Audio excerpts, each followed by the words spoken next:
अस्सलाम वालेकुम viewers, I am Shahil and I am Ali और आज हम आपके लिए एक नया सेगमेंट लाए हैं which is about review of used cars.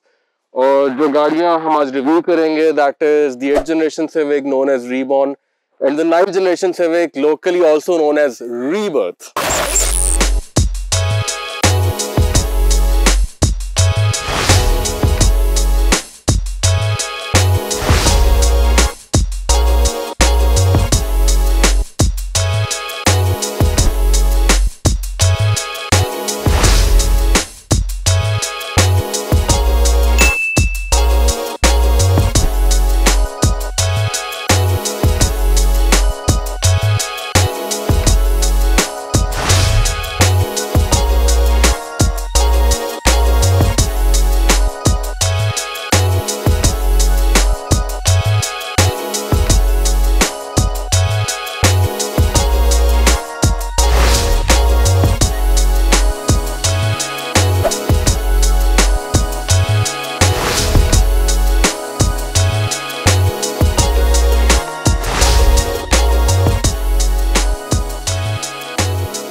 आप में से ज़्यादातर लोग वैसे तो इन दोनों मॉडल से अच्छी तरह फेमिलियर हैं, but let's take a small recall. ये गाड़ी लॉन्च हुई थी 2006 में, वाइल 2012 में 8th जनरेशन डिसकंटिन्यू हुई थी और 9th जनरेशन लॉन्च हो गई थी exactly somewhere around the end of 2012। The 8th generation was called Reborn for reasons we are about to discuss, but looks are subjective. This car has a very sleek look, while ये जो गाड़ी है ये Honda ने इसको design करते हुए scratch से डिज़ाइन ही किया था like the Reborn। Reborn को 8th generation को ही Honda ने इवॉल्व करने की कोशिश की थी और इसी की बेस पे इस गाड़ी को डिज़ाइन किया था। But if you ask me तो मेरा ख्याल है this was not an evolution, it was more of a devolution. Again we'll discuss this. 8th generation Civic ये वो गाड़ी है जिसने एक बेंचमार्क सेट किया था अपनी कैटेगरी के लिए, and I think probably it was one of the most hit and successful models of civic before the 10th generation. ये वो गाड़ी है, इसमें स्टार्ट हुआ था 1.8 engine and totally from the ground up, from the scratch, Honda totally rethought this car and extremely they thought it out of the box. Usually पहले क्या होता था वो गाड़ी को उन्हीं लाइन्स के ऊपर इम्प्रूव करते रहते थे, but with this generation, with this specific car, they actually redesigned the car. They thought totally out of the box, and that is the reason it got the nickname Reborn. और ये वो गाड़ी है जिसने एक स्टैंडर्ड सेट किया था और यही स्टैंडर्ड, यही जीन्स जो इस वक्त होंडा की 10th जनरेशन आई है उसमें भी फॉलो की गई हैं। So it's an important milestone for the Honda company and this category both. And इस जनरेशन के अंदर जो होंडा ने ट्रिम्स इंट्रोड्यूस करवाई थी, देयर वर 4 ट्रिम्स। सबसे जो बेसिक गाड़ी थी that was a hard top manual transmission, उसके बाद there was a hard top prosmatec transmission, then Oriel. हमेशा से होंडा ओरियल का जो मतलब होता है सिविक का, that is top of the line variant. Basically sunroof सबसे जो मेन चीज है ये ऐड होती है apart from a few other features. Then there were those 2 trims, Oriel manual and Oriel prosmatec. तो अब इस गाड़ी की जो एक्सेलरेशन है, क्योंकि इसमें R18 इंजन को इंट्रोड्यूस करवाया गया था, तो एक इसका 0 to 100 टेस्ट भी करते हैं just to give you guys an idea कि किस तरह होंडा ने इम्प्रूव किया था in terms of their acceleration. लेकिन येट अगेन आप ये चीज माइंड में जरूर रखिएगा कि obviously we are doing used car review, this is a used car, so हर गाड़ी की एक्सेलरेशन एग्जैक्टली अगर आप टाइम कैलकुलेट करें तो डिफरेंस हो सकती है डिपेंडिंग अपॉन के गाड़ी माइलेज कितनी है गाड़ी की, गाड़ी मेंटेन कैसे हुई है, रोड कंडीशंस क्या है, ड्राइवर कंडीशंस क्या है। तो वो चीज इनमें रखिएगा, this is just an impression.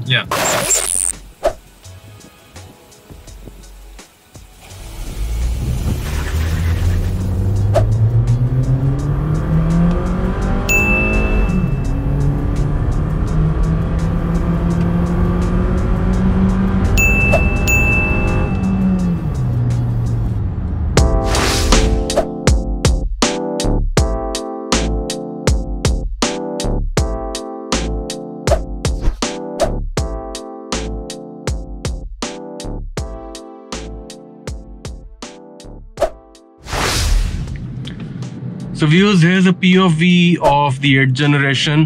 और ये जो गाड़ी है, this is something which, as I have told you earlier, Honda thought about it outside the box.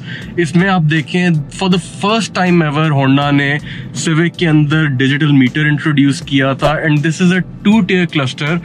Honda famously called it 2-tier because आपके 2 लेवल्स के ऊपर आपका स्पीडोमीटर जो है वो फ्यूल गेज और टेम्परेचर गेज के साथ ऊपर है, और उसके अलावा जो आपकी बाकी इंफॉर्मेशन है, RPM, gear selector and other lights and indicators, वो नीचे है. So it's a 2-tier cluster. और इस गाड़ी की जो ड्राइव है वो एट इट्स टाइम, बल्कि मैं तो ये कहूँगा कि इवन आज के हिसाब से भी बहुत अच्छी थी. गाड़ी की ग्रिप, गाड़ी की ब्रेकिंग, गाड़ी की हैंडलिंग बहुत अच्छी थी. लेकिन शाहील, इस गाड़ी के अंदर थोड़े से इश्यूज आए थे, विच वर सबसे जो इम्पोर्टेंट इशू जो पहले शुरू में आया था वो था इसका पावर स्टीयरिंग के पाइप के अंदर एक डिफेक्ट था.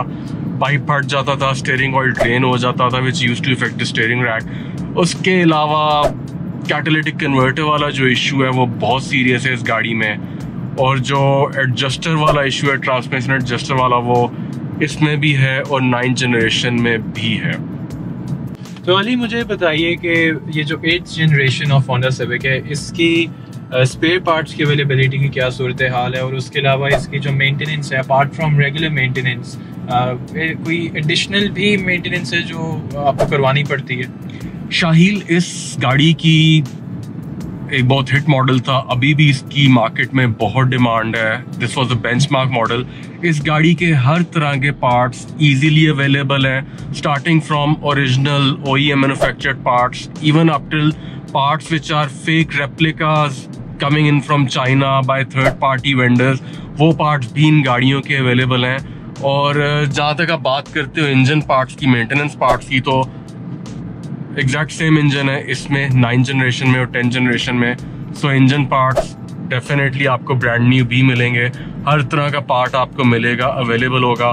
Body parts, I am surprise के होंडा एटलस के पास से भी आपको मिलते हैं इसके body parts, although they are a bit expensive. Yeah, they're overcharging in my opinion. They are. वही पार्ट अगर आप स्क्रैप मार्केट से ले लो या आप बाहर से जो मार्केट्स हैं, जो थर्ड पार्टी शॉप्स हैं, ओरिजिनल पार्ट आपको प्रोबेबली 40% लेस प्राइस के ऊपर मिलेगा. लेकिन इस गाड़ी की मेंटेनेंस कोई इशू नहीं है किसी किस्म का. यस, थोड़ी सी एक्सपेंसिव है बिकॉज ज्यों ज्यों ये गाड़ी पुरानी हो रही है, जाहिर है पुरानी गाड़ी में प्रॉब्लम्स आना शुरू हो जाते हैं, और नई गाड़ी तो आप लेते हैं ना तो आप कुछ सालों के लिए बिल्कुल ही फिक्र नहीं करते कि कुछ खराब होगा. ये गाड़ियां चूंकि पुरानी हो रही हैं, चीजें खराब हो रही हैं, so those parts are slightly expensive. So totally आप पे डिपेंड करता है कि आप या तो 16 लाख के बजट के अंदर एक 660cc हैचबैक खरीद लो, या इस तरह की गाड़ी खरीद के थोड़े से पैसे साथ रख लो मेंटेनेंस करवाने के लिए.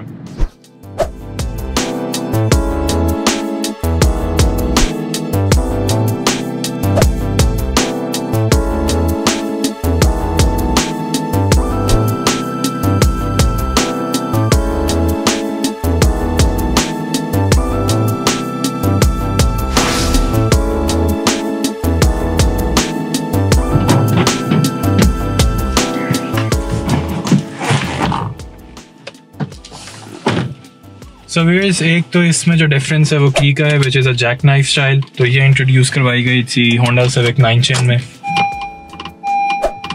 Ali, let's go for a drive now.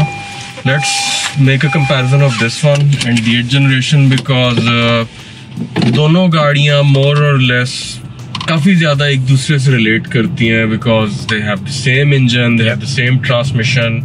लेकिन अली, जो एक स्पेसिफिक डिफरेंस है दोनों की ड्राइव में वो है इनके स्टीयरिंग रिस्पॉन्स का, which is due to the fact कि जो 8th gen Civic है उसमें हाइड्रोलिक पावर स्टीयरिंग है, जबकि जो 9th gen Civic है जो हम अभी ड्राइव कर रहे हैं इसमें इलेक्ट्रॉनिक पावर स्टीयरिंग है. तो this steering actually is quite light as compare to the hydraulic one found in the 8th gen Civic. लेकिन इसका ड्रॉबैक ये है कि जो रोड के साथ कनेक्टिविटी है ड्राइवर की वो थोड़ी सी आपको कम फील होती है as compare to the 8th gen. 8th generation में आप एक्चुअली जब गाड़ी ड्राइव कर रहे होते हैं, आपने स्टीयरिंग पकड़ा हुआ होता है, you can precisely feel the responses of the car, the feedback of the steering. वो वाली फीलिंग इसमें नहीं है. काफी ज्यादा वेग और ब्लैंक और थोड़ा सा रफ फील होता है स्टीयरिंग इस गाड़ी का. बिल्कुल. लेकिन शहर में चलाने के लिए लाइट है काफी, तो उस लिहाज से अच्छा। एग्जैक्टली अच्छा, तो एक और जो आप डिफरेंस फील करते हैं वो आप अपने ड्राइवर जो पर्सपेक्टिव है वो डेफिनेटली आपको नजर आता है। जो 9th Gen है that is much more driver oriented.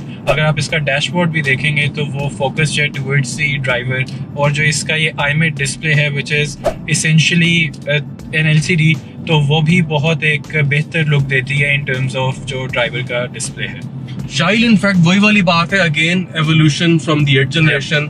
Digital meter, उसी तरह 2-tier क्लस्टर, नीचे आपका RPM है, ऊपर आपका डिजिटल स्पीडोमीटर है, और उसके साथ एक जो IMET स्क्रीन है, इसके बारे में मैं आपको बताना चाहूंगा कि because of this IMET screen जो फंक्शनैलिटीज और ऑप्शंस आपको इसमें मिलती हैं वो अनफॉर्चुनेटली पाकिस्तान में होंडा एटलस ने 10th जनरेशन में भी नहीं दी। जिसमें मैं आपको थोड़ा सा स्पेसिफाई कर देता हूँ कि जब आप अपनी गाड़ी का दरवाज़ा खोलते हैं तो उसका हर दरवाजे का एक इंडिविजुअल इंडिकेटर होता है। वो जो न्यू सिविक है जो 10th जनरेशन है उसमें वो स्पेसिफिकली शो नहीं करता, जबकि वो इस कार में which is the previous generation, इसमें वो क्लियरली आपको बताता है कि आपने कौन सा गाड़ी का डोर ओपन किया है। जो हर मॉडल होता है उसके अंदर apart from a few exceptions, उसके अंदर कंपनीज थोड़ी बहुत अपग्रेडेशंस करती हैं, कुछ नई चीजें, कुछ फीचर्स ऐड करते हैं।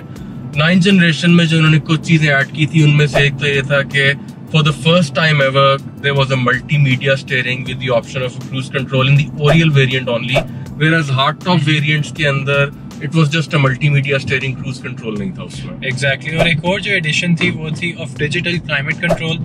ये single zone digital climate control है, जिसका मतलब है कि पूरी गाड़ी का जो कैबिन का टेम्परेचर है वो आप डिजिटली चूज कर सकते हैं कि आप इसको वेरी करते हैं 18 डिग्री से लेके 30 डिग्री सेल्सियस तक। और उसके साथ साथ इस स्पेसिफिक वेरिएंट में होंडा ने इकोन का डेडिकेटेड बटन भी दिया था, जिसकी जो प्रैक्टिकलिटी है वो ऑल्दो इतनी कोई ज़्यादा डिफरेंस ड्राइव में नहीं क्रिएट करती, लेकिन ये है कि आपको रियल टर्म्स में अराउंड 0.5 किलोमीटर पर लीटर बेहतर एवरेज मिल सकती है अगर आप इकोन पे गाड़ी चलाते हैं। और जो क्लाइमेट कंट्रोल है वो अगेन सिर्फ ओरियल में था, हार्ड टॉप में क्लाइमेट कंट्रोल नहीं था।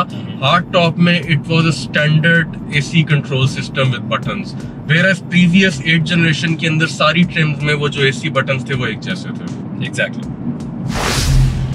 सो व्यूअर्स, अब हम इन गाड़ियों की जो ड्राइवेबिलिटी है उसके मज़ीद डिफरेंसेस के बारे में बात करते हैं। टू बिगिन विद दोनों की जो ग्राउंड क्लियरेंस है उसमें स्लाइटली थोड़ा सा डिफरेंस होंडा ने दिया था, 9th generation being slightly more in terms of ground clearance, whereas जो 8th जेन थी उसमें लोगों को कुछ कंप्लेंट्स थी with respect to its ground clearance. Actually 8th generation में लोगों को सबसे ज्यादा कंप्लेंट ये थी कि जब आप गाड़ी में बहुत ज्यादा पैसेंजर्स थे, लाइक सारी 5 सीट्स आपकी ऑक्यूपाइड हैं, तो गाड़ी ब्रेकर्स के ऊपर काफी ओकेजनली गाड़ी लगती थी नीचे से, और उस प्रॉब्लम को इन्होंने एड्रेस किया था इस जनरेशन में। इसको थोड़ी सी दे give it a slightly better ground clearance. Yet again मैं कहूंगा कि बहुत कोई ज्यादा ग्राउंड क्लियरेंस नहीं दी गई थी, थोड़ा सा इम्प्रूव किया गया था। So with the same load गाड़ी लगती नहीं थी उस तरह नीचे 9th जनरेशन जैसे कि 8th जनरेशन लगती थी। लेकिन इसका एक थोड़ा सा ड्रॉबैक राइट के बारे में अगर हम बात करें, यह आया था कि 9th जनरेशन में आपको गाड़ी फील होता है कि गाड़ी की ग्रिप वो नहीं है जो 8th जनरेशन की है, and specially when you are driving on a road और उस रोड में हल्का सा थोड़ी सी अनइवननेस होती है तो आपको वो पूरा आपको फील होता है, आप you feel yourself going up and down with it. 8th generation was relatively much more stable, and उस हिसाब से देखा जाए तो smoother it used to travel flat on the exact same surface on the same road. Exactly. तो अली, अब एक और जो डिफरेंस है वो बहुत लोगों के लिए बहुत ज़्यादा इंपॉर्टेंस भी रखता है, which is of the fuel economy. तो मुझे ये बताइए कि जो होंडा सिविक 9th जनरेशन है इसकी फ्यूल इकोनॉमी में कितना डिफरेंस है from the 8th generation? Shahil 8th generation जो कि विच इज नोन, लोग कहते हैं वो जी रीबॉर्न पेट्रोल बड़ा पीती है। That is true to quite an extent. और वो आई थिंक बहुत छोटे छोटे ट्वीक्स हैं, for example minor engine tweaks and a few other factors like slightly more aerodynamic shape, slightly better steering in terms of engine load के। Hydraulic power steering का जो load होता है वो डायरेक्टली इंजन पे आता है, इलेक्ट्रॉनिक पावर स्टीयरिंग में ऐसा नहीं है।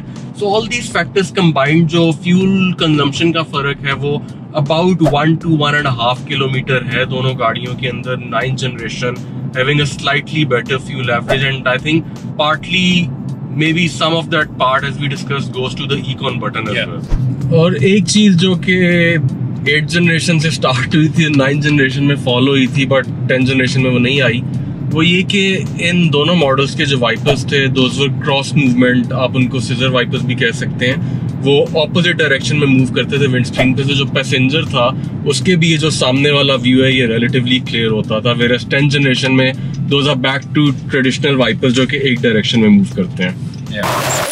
एंड ये POV व्यू है इस गाड़ी का, जो कि हम आपके लिए हर गाड़ी का कोशिश करते हैं कि करें। इसमें आपको थोड़ा सा आइडिया हो जाएगा कि ड्राइविंग सीट पे बैठ के क्या इंप्रेशंस हैं। और जो एक बहुत मेजर इम्प्रूवमेंट थी 8th जनरेशन के बाद 9th जनरेशन में, वो अभी जैसे मैंने आपको उसका भी POV दिखाया है कि this area, this pillar has a very bad blind spot in the 8th generation, जो कि इसके अंदर बहुत ज़्यादा इम्प्रूव हो गया था। ये एक मेजर इशू था जिसको कि होंडा ने एड्रेस किया है। अभी भी स्टिल आई विल से कि इस गाड़ी की विजिबिलिटी, अगर आपने हमारा 10th जनरेशन का डिटेल रिव्यू देखा हो, उतनी अच्छी नहीं जितनी 10th जनरेशन की है, लेकिन 8th जनरेशन से बहुत बेहतर है इस गाड़ी की visibility. So Ali, since we're trying to educate our viewers as well कि अगर वो मार्केट में 9th generation Honda Civic purchase करने के लिए जाएं, तो आपके ख्याल से इसकी प्राइस आइडियल क्या होगी? शाहिल, आइडियल प्राइस की देखो बात ऐसे है कि there are probably hundreds of factors जो कि एक यूज गाड़ी की प्राइस के साथ लिंक्ड होते हैं। आप इसकी प्राइस का कोई एग्जैक्ट कंपैरिजन नहीं कर सकते। It's a used car, market में हर किसी की एक अपनी डिमांड है, लेकिन we'll take good cars for a reference. Original mileage वाली अच्छी वेल मेंटेन्ड गाड़ियाँ, नॉन एक्सीडेंट, उनका रेफरेंस लेते हैं। मेरी जहाँ तक एक इवैल्यूएशन है, अगर मैनुअल ट्रांसमिशन आपने देखनी है 2012 में जब ये मॉडल स्टार्ट हुआ था, तो प्रोबेबली 16 लाख से लेके, और 2016 में जब ये मॉडल एंड हुआ था तो 21 लाख, मैक्सिमम 22 लाख अगर गाड़ी बहुत अच्छी है, तो this should be your price for the manual, इसी रेंज के बीच में। और अगर आप प्रोस्मेटिक ट्रांसमिशन की बात करते हो, a very clean, a very good car 2012 की जो है Oriel prosmatec top of the line, वो 18 to 19 लाख से स्टार्ट होके और मैक्सिमम 2016 की जो गाड़ी है, वो मैं जो इसको वर्थ दूंगा वो 24 लाख से ऊपर नहीं दूंगा, because then I mean why shouldn't I go for that one जो इससे अगली जनरेशन है। मैं 24 लाख से ऊपर के बजट में जा रहा हूँ, तो मैं थोड़े से पैसे और डाल के वो वाली गाड़ी लूंगा फिर। But again this is my valuation, please don't quote me on these figures. Viewers, ये था हमारा Honda Civic 8th generation and 9th generation का डिटेल कंपैरिजन। उम्मीद है आपको ये पसंद आया होगा, and do share your feedback with us, क्योंकि हम आपके कमेंट्स के थ्रू ही अपने जो अपकमिंग रिव्यूज़ हैं उन्हें इम्प्रूव करते हैं। जो आपके सजेशंस होते हैं कोशिश करते हैं कि उन्हें हम इंटीग्रेट करें और एक बेहतर रिव्यू आपके पास लेके आए। Talking about the integration, frankly अगर आपके पास कोई ऐसी गाड़ी है जिसका आप चाहते हैं हम रिव्यू करें, तो do contact us. So see you next time. Take care. Allah Hafiz. Allah Hafiz.